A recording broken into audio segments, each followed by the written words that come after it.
nuko birabagora kubona aho baza gushira uburyo bashobora kwinjira ngo bagere kuri aba marayika. Intego y'aba bamarayika bashinzwe ubutasi yari imaze kugerwaho, kuko bari bazanywe no kumenya amakuru y'impamo kuri iki cyaha. Hanyuma ndagira ngo mbabwire ngo izi ngabo zishinzwe ubutasi z'igihugu cy'ijuru zifite umwihariko udasanzwe.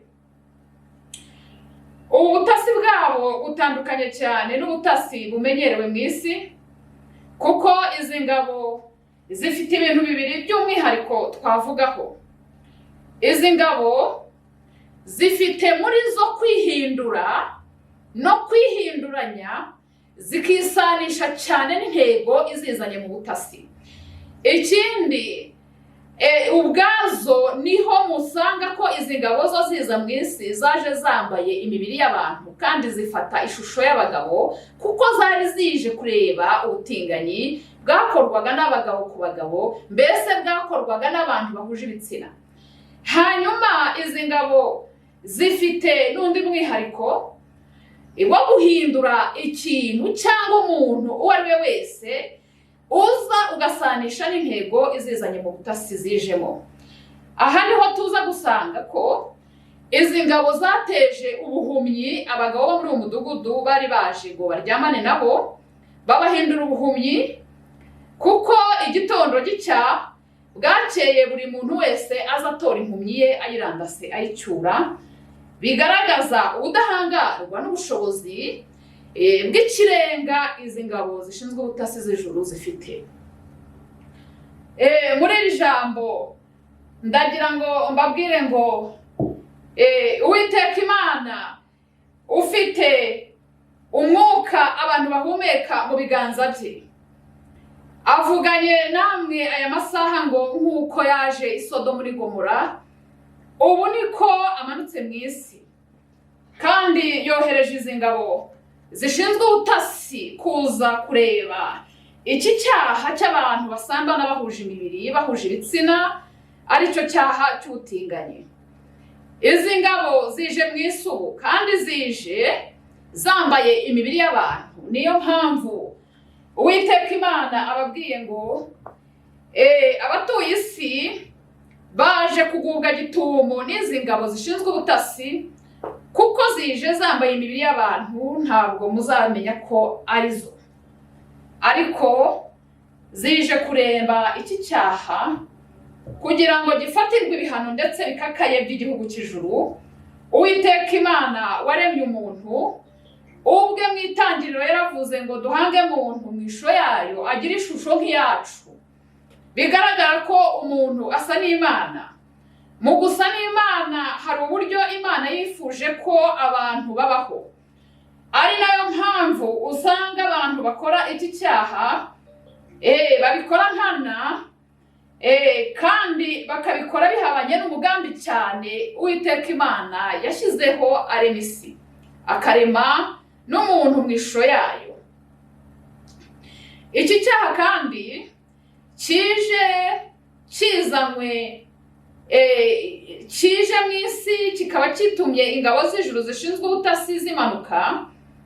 Iki cyaha gitumye n'ibindi byaha bimenyerewe kubana n'abantu byitabwaho mu buryo bw'indashyikirwa.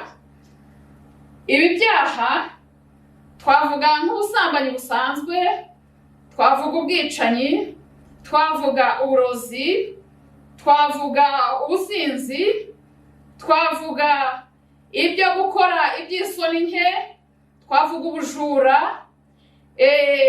n'ibindi byaha byinshi tutarondora aha bigiye kwitabwaho ubwo izi ngabo zigiye kuba ziri mu isi muri iki gikorwa cy'ubutasi bw'iki cyaha. Tugarutse ku ijambo ry'Imana, i Sodomu n'i Gomora, nyuma y'uko iki cyaha kibaye impamo kikahafata, ntabwo izi ntasi zarekeye aho, kuko Imana yari ibategetse kubabwira ngo nimusanga ukuri kw'ibihavugwa ari ukuri kw'impamo, nta kinyoma kirimo, aha hantu musige muharimbuye. ku murongo wa 24 witangira ibice 19 kugeza kuri 25 haranditse ngo Uwiteka Imana asuka amazuku n'imiriro i Sodomu n'i Gomora, nuko ngo hararimbuka atsembaho abantu n'ibintu. Kandi mbibutse ngo uyu ugenzuye cyane ugasanga i Sodomu n'i Gomora Loti we yari yagiriwe amahirwe yo gukuramo abakwe be n'abakobwa be, ariko ngo babihindura ibikino babifata nkaho bitariho. Abandi bose nta n'umwe washoboye kurokoka. Imana iravuga iti ndi Imana ifuha, mpora abana gukiranirwa kwa base nkageza ku buzukuru n'ubuzukuruza n'ubuvivi bw'abanyanga. Ntabwo iki cyaha nubwo wagikora ukagikora utekereza yuko ari wowe ubwawe, ariko ndagira ngo ngubwire ngo Imana yaravuze ngo uragirira nabi imiryango yacu, umuryango w'abatuye isi, kuko iki ni icyaha Uwiteka Imana yanga urunuka.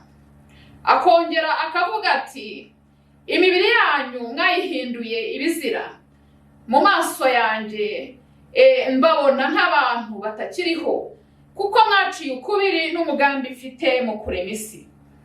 Uwiteka Imana arababwiye ngo we arabizi ko abenshi muri mwe bajyanywe n'amafaranga, ariko abandi bakaba baragiye nk'uko umuntu afata itungo akarijyana mu isoko bikaza kurangira iri tungo rigiye mu ibagiro. Abenshi niko bagiye nabo batabitekerejeho. Arababwiye ngo nimuve muri iri bagiro, kuko Uwiteka Imana afite umugambi wo kurimbura iri bagiro ry'abantu. Kandi Uwiteka Imana arongeye arababwiye ngo nimuhunge mudapfa, kuko i Sodomu n'i Gomora yababuriye ngo bareke ibyo babamo ntibumve. Niyo mpamvu afashe igihe gito cyo kohereza izi ntasi, kandi akaba afashe umwanya wo kubaburira muri iri jambo ngo nimuhagarike ibikorwa byanyu kuko bitamunejeje. Uwiteka Imana arongeye aravuze ngo niba iki gikorwa mutagihagaritse cy'ubusambanyi bumaze gufata intera ndende ku isi, ubwe ufite umwuka muhumeka mu biganza bye, arababwiye ngo iminsi yanyu yo kubaho arayigabanyije. Niba mudahagaritse ibi bikorwa bibangikanye n'umugambi afite mu kurema umuntu, ntabemereye kurama, kuko mugaragara nk'ibizira mu maso ye, nk'uko atemereye i Sodomu n'i Gomora ko bakomeza kubaho uhereye ku muto ukagera ku mukuru, namwe niko ababwiye ngo iminsi yanyu yo kubaho arayigabanyije. Kandi arongera arababwiye ngo muguwe gitumo cyane n'izi ngabo, kandi ntabwo aranzitse kuzohereza mu isi. Arongeye Uwiteka Imana arababwiye ngo afite inzira nyinshi zo kurimbura no kubeshaho abantu. Arababwiye ngo nimuhagarike iki gikorwa kuko kibangamiye umugambi we. Arongera akababwira ngo yakohereza igisiga cy'urwara rurerure kandi cyabamaramo umwuka. Akongera akababwira ngo yakohereza inyamaswa y'inkazi ikabageraho.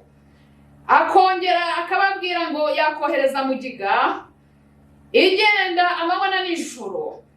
Iyi mugiga nta muntu yasiga umaze gufashwa n'ubutasi. Uwiteka Imana arongera akababwira ngo kuko mukeneye cyane kwangiza imibiri yayo, arababwira ngo wubwe yabica urupfu rubi cyane nk'urwo yishe Herodi, imibiri yanyu ikagwinyo.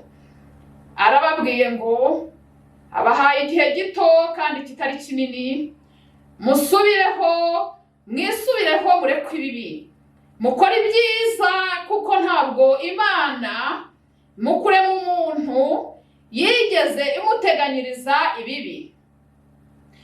irema Adamu, Imana y'ubwayo yaritegereje ibona neza ko Adamu adakwiriye kuba wenyine, imuremera Eva.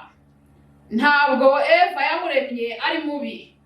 Imana irema Eva yamuremye ashobora gukemura ibibazo byose umugabo yagira. Irema Eva yamuremye iramutaka ndetse iramunogereza, imushyiramo ibintu byose bikenewe ku buryo Adamu abasha kunezererwa. Ntabwo yari inaniwe kongera kurema umuntu umeze nka Adamu. Imana yabimusanyije ku bushake kuko yabonaga ari ibyo bibereye Adamu.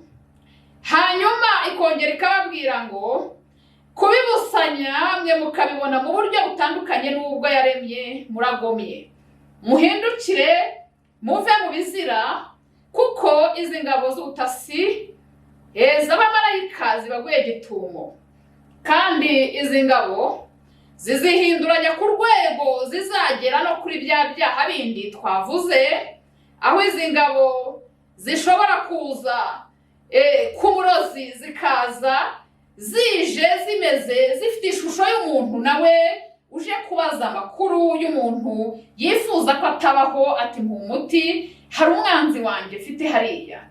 Izi ngabo zizaza cyane mu cyaha cy'ubujura, zize mu busambanyi busanzwe, zizaza zijye kugenza ibyaha byinshi biri gukorerwa mu isi, kandi zikuruwe n'iki cyaha cy'ubutinganyi, kuko kigaragara ko kimaze gutera intambwe ndende ku isi. Ariko ndagira ngo mbabwire ngo Uwiteka Imana ufite umwuka muhumeka mu biganza bye aravuze ngo nubwo washyigikirwa, arakumenyesha yuko we atagushyigikiye mu bikorwa byawe ukora bya buri munsi. Kandi arongera arakubwira ngo nubwo wakora imirimo ifitiye isi akamaro, ubwe arakubwiye ngo ibikorwa byawe ntabishyigikiye, kuko uhumanyije isi ndetse uyiteje akaga. Imana yacu niganze. Izi ngabo kandi zije mu gikorwa cy'ubutabazi, zishinzwe ubutasi, aho twasomye amagambo y'Imana muri Samweli wa mbere ibice 19 umurongo wa 20 kugeza kwa 24, aho tubona yuko Dawidi yamaze igihe kinini ahigwa n'umwami Sawuli ashaka kumwica,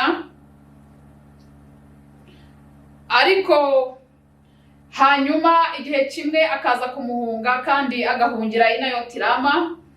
Mu kumuhunga kwe yaramuhunze, ariko aranga aramukurikirana, aribwo Sawuli yoherezaga ingabo ngo zize zimufate.